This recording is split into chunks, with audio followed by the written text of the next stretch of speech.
Bismillahirrahmanirrahim. Assalamualaikum warahmatullahi wabarakatuh. Selamat bertemu lagi dengan Umi Ninik Gawa dan CN YouTube channel dalam Sirah Nabawiyah Kisah Rasulullah. Hari ini bagian yang ke-57. Semua yang dimanapun kalian berada, Umi Ninik doakan sehat semuanya, selalu dalam lindungan Allah Subhanahu wa Ta'ala. Amin ya Rabbal Alamin. Kita mulai untuk bab yang ke-57 pada hari ini.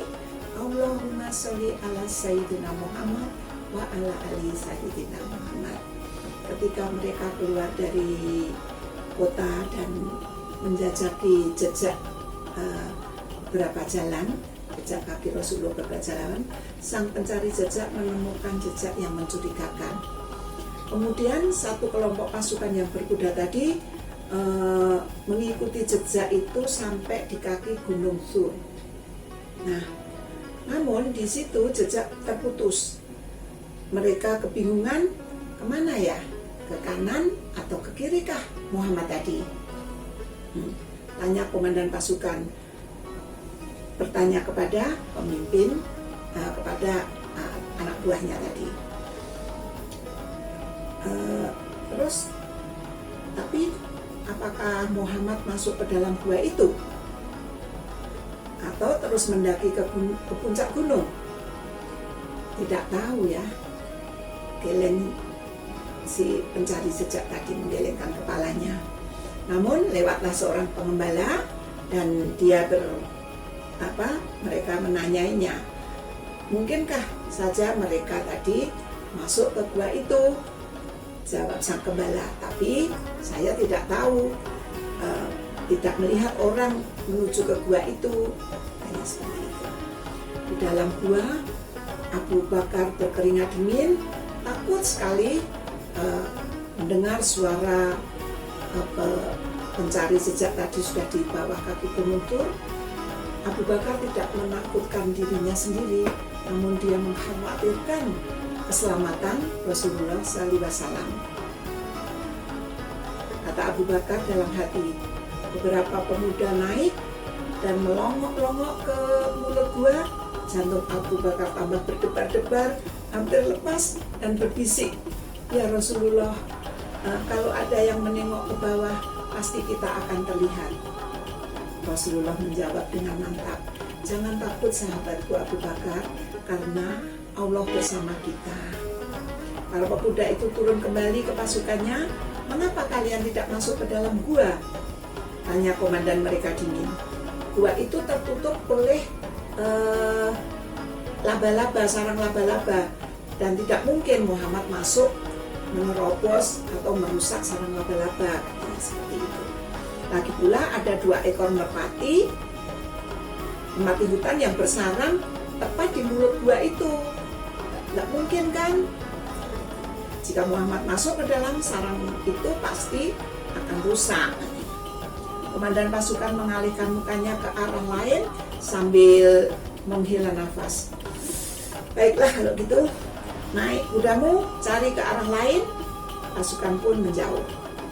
Sarang laba-laba dan burung merpati yang menutupi gua itu adalah pertolongan Allah Subhanahu wa Ta'ala, yang padahal sebelum Rasulullah dan Abu Bakar masuk tidak ada sarang laba-laba dan sarang burung merpati. Nah, selain laba-laba dan sarang burung merpati, di mulut gua juga tumbuh mendadak tumbuh sebatang pohon yang menghalangi sebagian jalan masuk di dalamnya. Abu Bakar menarik nafas lega, karena tadi sarang laba-laba dan sarang burung merpati dan tumbuh-tumbuhan yang tumbuh mendadak itu membuat Abu Bakar dan Rasulullah tidak diketahui bahwa ada di dalam gua Thur. Akhirnya Abu Bakar menarik nafas lega, keimanannya kepada Allah dan Rasul semakin bertambah kuat. Nah, Abdullah bin Abu Bakar, putra dari Abu Bakar dan saudarinya yang bernama Asma binti Abu Bakar, masih muda ketika mereka membantu hijrah Rasulullah dan ayahnya Abu Bakar, mereka bertugas mencari, dari Abdullah bertugas mencari berita di kota kaum Quraisy tadi. Sedangkan Asma mengirimkan makanan, kedua itulah ciri khas para pemuda muslim sepanjang zaman. Mereka tidak hanya tekun dalam beribadah, namun tetapi juga mengerahkan seluruh kesanggupannya untuk berjuang. Abu Quhafah adalah ayah dari Abu Bakar. Dia buta. Setelah tahu bahwa Abu Bakar hijrah, Abu Quhafah itu mendatangi Asma dan mengkhawatirkan kalau Abu Bakar itu hijrah tidak meninggalkan harta atau uang untuk cucunya, yaitu Asma. Sang kakek khawatir kalau Abu Bakar itu tidak meninggalkan sepeser pun untuk putrinya, yaitu Asma.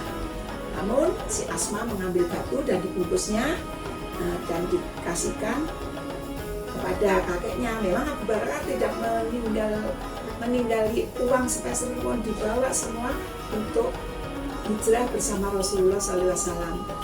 Asma pun membungkus batu dan berkata kepada sang kakek, "Ayah telah meninggalkan banyak uang untukku kok kakek." Abu Quhafah akhirnya meraba batu itu dan dilihatnya besar sehingga hatinya tentram karena ia menyangka Abu Bakar memang meninggalkan uang yang banyak untuk cucunya dan menantunya. Begitulah pertemuan kita pada hari ini. Sangat berat ya perjuangan Rasulullah untuk hijrah keluar dari kota Mekah menuju ke Yastrib yang ditemani oleh sahabat setianya yang bernama Abu Bakar yang sangat setia dan rela berkorban, mengorbankan hartanya, meninggalkan keluarganya untuk mendampingi Rasulullah SAW hijrah ke kota Yastrib. Bisa kita petik, kita ambil pelajarannya bahwa orang sabar, orang taat beribadah, jangan lupa selalu bersolawat kepada Rasulullah dan tingkatkan iman kita kepada Allah SWT. Apabila kita berdoa pasti akan diberikan jalan keluar. Maka dari itu berdoalah selalu kepada Allah SWT, menjalankan semua perintahnya, perintah Allah dan sunnah Rasulullah, juga sholawat agar kelak di akhirat kita mendapat syafaatnya. Begitulah, apabila ada tutur kata yang kurang berkenan mohon dimaafkan.